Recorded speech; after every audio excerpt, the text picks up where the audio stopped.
I used to work overnight shifts at a small electronics store in the Midwest. It wasn't a glamorous job just watching rows of flat-screen TVs, laptops, and security cameras on display. The ironic part was that the store was covered in surveillance cameras, yet I never thought I'd become the one being watched. One night around 2:15 a.m., I was reviewing the CCTV feeds while restocking phone cases. That's when I noticed something strange. The monitor in the corner camera 12 showed the break room. Normally it was empty at that hour. But on the screen I saw myself sitting at the break room table, drinking from a water bottle. The problem was I wasn't in the break room. I was standing right there at the front counter staring at the footage. I froze. The figure on the feed tilted its head like it knew I was watching. I blinked hard, leaned closer, and the image flickered. The other me got up and walked out of frame. My stomach dropped. I immediately left the counter and hurried to the break room, pushing the door open so hard it banged against the wall. Empty. Lights off. Nothing but the faint hum of the vending machine. My own water bottle was still on the counter where I'd left it earlier. When I came back to the monitor, camera 12 had gone black. The system simply said no signal. That night I didn't finish the shift. I clocked out early and sat in my car shaking, staring at the dark windows of the store. I never told my manager what I saw. A week later, the company quietly removed several of the older cameras, including camera 12. They never gave a reason. The drive home that night was unusually silent. Even the roads felt empty, like the world had thinned out somehow. My hands kept tightening and loosening on the steering wheel, the phantom image of myself sitting in that break room looping in my mind. It wasn't just a trick of the cameras, I knew what I saw. The tilt of its head, the deliberate way it got up, it was too human, too real. When I got back to my apartment, I left all the lights on. Normally, I'd drop my jacket on the chair, kick off my shoes and collapse. But that night I sat at the small kitchen table staring at my own reflection in the microwave door. It was just me, of course, tired eyes, dark circles, the cheap polo shirt with the store's logo.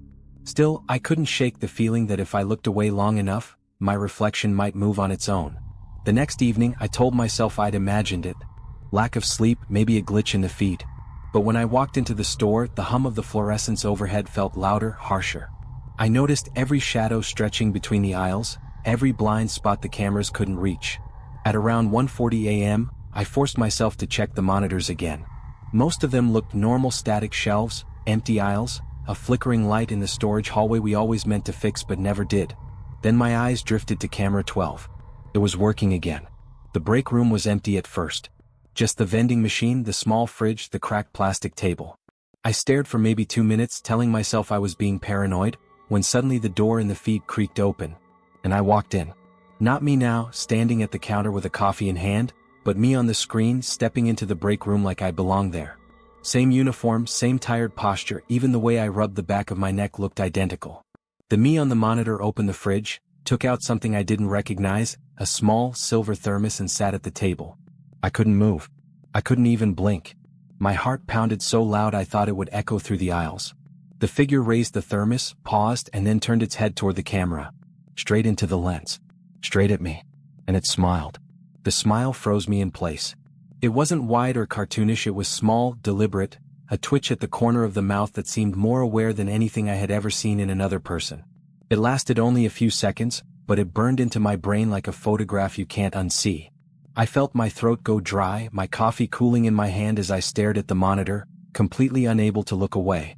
Then, without warning, the feed stuttered. The other me blinked out for half a second, replaced with static, then reappeared closer. The chair screeched back from the table, and he was standing now, leaning slightly forward as if pressing toward the lens. It was uncanny, the slope of my shoulders, the shape of my hair, the faint scar above my eyebrow. Every detail was me except for the eyes. On the grainy black and white feed, they looked just a little too dark, like pits. The air in the store grew heavy, or maybe that was just me forgetting to breathe.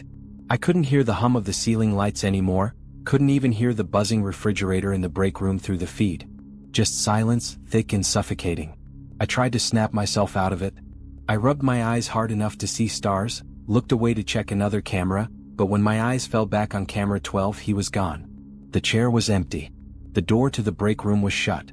For the next 20 minutes, I walked the store, flashlight in hand, pretending to be busy checking locks and aisles, but really I was trying to convince myself I wasn't losing my mind. My footsteps echoed too loud in the wide empty space, and more than once I thought I heard a second pair trailing just far enough behind me to vanish whenever I spun around. Finally, I returned to the counter and forced myself to glance back at the monitors. Everything seemed still. Aisles of laptops. Silent televisions looping the same demo footage. The parking lot outside with nothing but one flickering street lamp. Then, slowly, the feed from camera 12 faded from static back into an image. The break room again. But the angle had shifted like the camera itself had been moved. Instead of showing the room from above, it now pointed directly at the door. Waiting. I stood there, staring at the feed, trying to process what I was seeing. The camera angle had never shifted before. We mounted them high in the corners with special brackets, and they weren't easy to move without tools. Yet on the screen, camera 12 now looked straight at the break room door like someone had taken it down and set it on the table. The image wavered, slightly crooked as if resting against something. For several minutes nothing happened. Just the silent rectangle of the door, illuminated by the faint glow of the vending machine. My pulse slowed, though my stomach still nodded. I told myself the feed was corrupted, maybe a glitch pulling in some old archived footage. I even reached for the keyboard to reset the system. But then movement. The break room door opened slowly, inch by inch. No sound on the feed, but I could almost hear the hinges groaning in my head. The frame shook as though the camera itself trembled, and then a hand appeared. My hand. Pale under the fluorescent light, the veins along the back stark and familiar. It pushed the door wider and my double stepped into view. This time there was no confusion. It wasn't just like me. It was me. The same uniform shirt, the same hair slightly messed from the night air, even the smudge on my sleeve where I'd spilled coffee earlier. He walked into the break room with calm certainty, reached forward and adjusted the camera so his face filled the entire frame. It was my face but wrong. The eyes were too steady, too locked onto the lens as if he knew I was there, watching. And then he whispered something. No audio came through but I could see the shape of his mouth. 2 words. Clear. Precise. Behind you. My whole body seized. My ears strained for any sound in the store, the squeak of a shoe, the rustle of a shelf, anything. The monitors bathed me in cold light, and suddenly the counter where I stood felt too exposed. My breathing turned shallow. I forced myself to turn, flashlight raised, swinging it across the aisles. Nothing.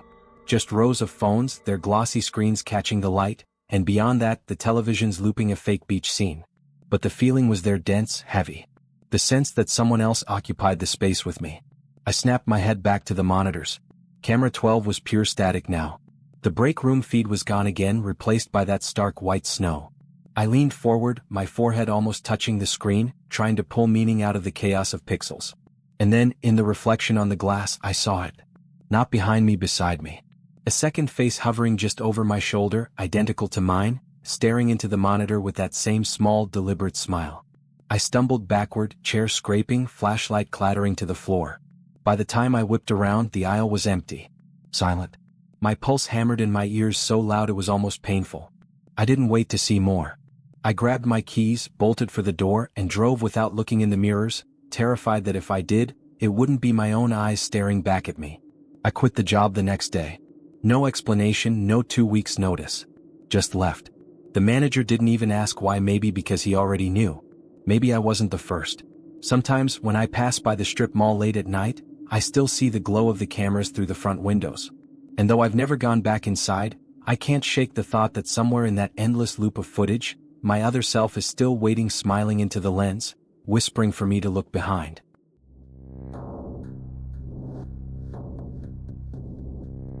I was renting out my spare room through Airbnb to make some extra money. Most guests were quiet travelers, students passing through, or couples visiting the city. Nothing unusual until last spring. A young guy booked for 3 nights. He introduced himself as Daniel, maybe mid-20s, polite, carried nothing but a single duffel bag. Something about him put me on edge from the start. He didn't ask questions, didn't make small talk, just smiled faintly and kept glancing around the apartment as if cataloging every detail. The first night passed quietly. But on the second, when I got home from work, something felt wrong. My bedroom door was ajar, even though I always lock it. My clothes in the dresser looked disturbed, slightly unfolded, as if someone had touched them. I told myself I was imagining it, maybe rushed in the morning and forgot. Later that night, lying in bed, I couldn't shake the unease. So I opened the small nanny cam I had hidden in the living room, something I'd installed years ago after a break-in scare, though I rarely used it. I scrolled back through the footage. At 2:17 a.m., Daniel appeared on screen. He wasn't in the guest room. He was in mine. He moved slowly, carefully, barefoot on the carpet, opening my dresser drawers one by one. He didn't take anything. He just looked, picked up my shirt, folded it, put it back, touched the frame on my nightstand, stood over my bed for a full minute watching me sleep. Then he leaned close to the camera. His face filled the lens, eyes wide and unblinking, a faint grin on his lips. He whispered something I couldn't hear, but I saw his mouth form the words, "You left your door unlocked." I slammed the laptop shut so hard it nearly cracked. My whole body broke into a sweat, heart hammering against my ribs. I wanted to run straight out of the apartment, but I could hear footsteps moving in the hallway. He was still awake. My laptop sat closed on the blanket, the faint heat from its fan warming my thigh. I didn't dare move to put it away, afraid the sound would carry. Every nerve in my body was awake, straining to catch the slightest noise outside my bedroom door. The apartment had never felt so alive, every creak of the wood, every hum of the refrigerator down the hall pressed against my ears like a warning. I stared at the doorknob. The brass handle gleamed faintly from the sliver of light that leaked in from the hallway. My mind replayed the footage in jagged fragments. Daniel's hand sliding through my shirts, his shadow leaning over my bed, his face filling the lens. The words echoed in silence, "You left your door unlocked." Except tonight it was locked. I knew it. I checked it 3 times. Still, the air on the other side of the door felt heavy, as if someone was standing close, their weight shifting on the old wooden floorboards. I held my breath, counting 5, 10, 15 seconds, and then I heard it. A faint scrape, like fingernails dragging slowly along the painted wood. I pressed my hand over my mouth to stop myself from gasping. My heartbeat thudded so hard in my ears it blurred out the world. The scrape came again, followed by the softest click, like someone testing the knob. It didn't turn. The lock held. But the fact that he tried knowing I was inside sent ice through my veins. I reached for my phone, desperate to call the police, but froze. What if he heard the keypad glow? What if the sound of my voice gave me away? I pulled the phone under the blanket, the light glaring too bright in the dark, and opened the nanny cam app again with trembling hands. The feed loaded. The grainy black and white living room appeared, empty. For a moment I thought maybe I had lost my mind, that he wasn't out there at all. Then, in the far left corner of the frame, I saw movement. Daniel was sitting on the couch, perfectly still, upright. His hands folded neatly in his lap, eyes fixed straight ahead. At first I thought he was staring at the wall. But as the seconds passed, I realized the angle lined up exactly with the camera's position. He wasn't watching the wall. He was watching me through the lens.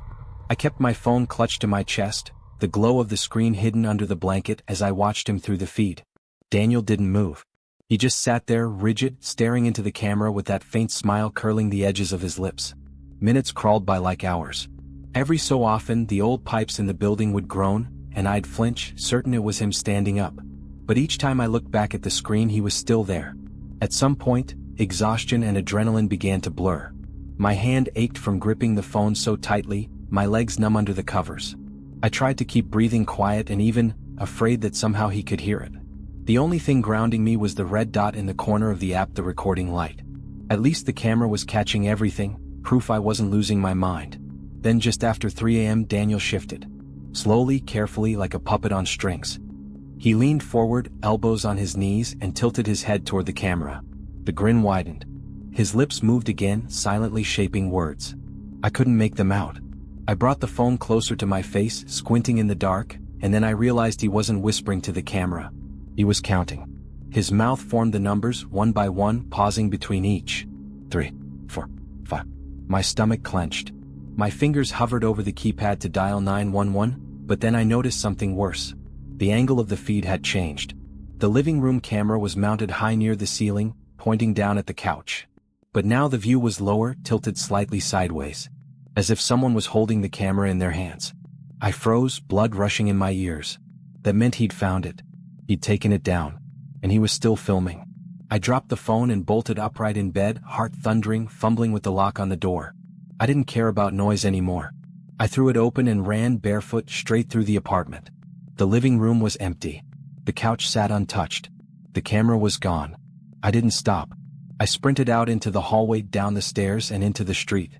My neighbor's windows were dark, the night air sharp in my lungs as I stood there in nothing but a t-shirt and sweatpants, staring up at my apartment windows. No movement. No lights. Nothing.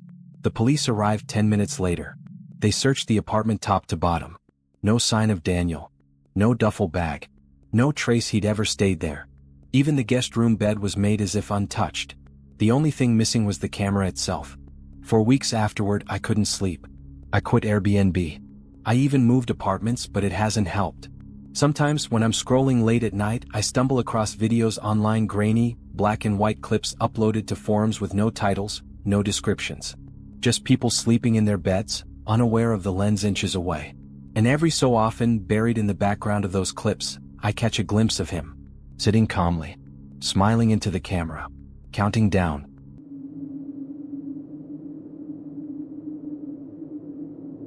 I used to work weekends as a babysitter for a couple who lived in a quiet suburban neighborhood. They had a 2-year-old daughter, sweet kid, easy to care for. The parents always left around 6 p.m. and came home close to midnight, and the routine was simple: feed her, play a little, and put her to bed. The first few nights were normal. But one Saturday, while looking for the baby monitor on the kitchen counter, I noticed a second camera I'd never seen before. It was small, disguised like a phone charger plugged into the wall. I only recognized it because my cousin once bought the same model online as a prank. It wasn't part of the baby monitor set, they had their own. This was different. At first, I thought maybe the parents set it up to check on me, to make sure I wasn't slacking or inviting friends over. It creeped me out, but I let it go, until I noticed something stranger. When I put the baby down in her crib around 8:30, I glanced at the monitor and froze. On the tiny screen, the baby was asleep as expected, but there was movement in the background. A figure, faint in the dim light, standing by the closet. I whipped my head toward the actual nursery.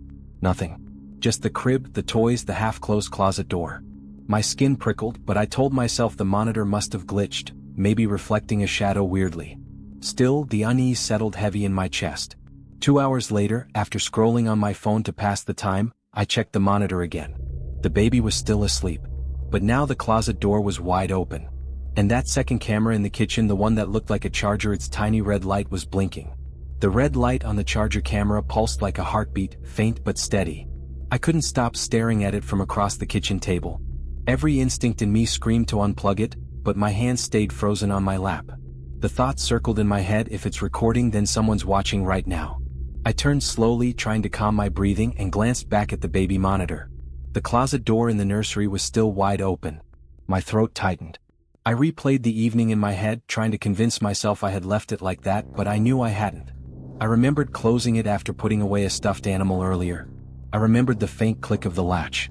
The apartment seemed to shrink around me. Every creak of the floor above, every distant hum of the refrigerator suddenly pressed into the silence. I tried to focus on the sound of the baby's breathing through the monitor, soft, rhythmic, but the static on the feed seemed louder tonight, like it was filling the whole room. I stood, forcing myself to move, and padded down the hallway toward the nursery. The carpet muffled my steps, but my heartbeat was too loud, thudding in my ears. The closer I got, the colder the air felt, as though the hallway itself carried a draft. I stopped outside the nursery door and listened. Nothing but the faint rattle of the vent overhead. With a shaking hand, I eased the door open. The room was dark, illuminated only by the soft glow of the night light shaped like a moon. The crib was exactly where it should be, the baby curled on her side with her tiny hands pressed together. Her chest rose and fell slowly. Perfectly safe. But the closet. The door stood open wide, a dark rectangle yawning against the far wall. I could see the row of small clothes hanging neatly, tiny shoes on the floor, toys stacked in bins. I stepped closer, heart hammering, until I could reach out and touch the edge of the door. My fingers brushed the cool wood and I pushed it shut, the latch clicking back into place. I forced a small laugh, shaky and nervous. Just a door. Just a draft. Maybe the parents left that extra camera to make sure I checked on the baby often. Nothing more. But when I turned back toward the crib, I froze. On the baby monitor in my hand, the image had changed. The baby was still asleep in the frame, but the closet door in the feed was open again. And this time, there was no figure, just 2 small points of light, low to the ground, gleaming faintly like eyes. The tiny points of light on the monitor held me captive. I blinked, rubbed my eyes, even tapped the screen, but they didn't disappear. They hovered just inside the closet doorway, unmoving. My first thought was some kind of reflection, maybe the night light bouncing off a toy. But the longer I stared, the less they looked like anything I could explain. They looked aware. A wave of nausea rolled through me. I wanted to run back to the living room, to shut off the monitor and wait until the parents came home, but the baby's slow, steady breathing kept me in place.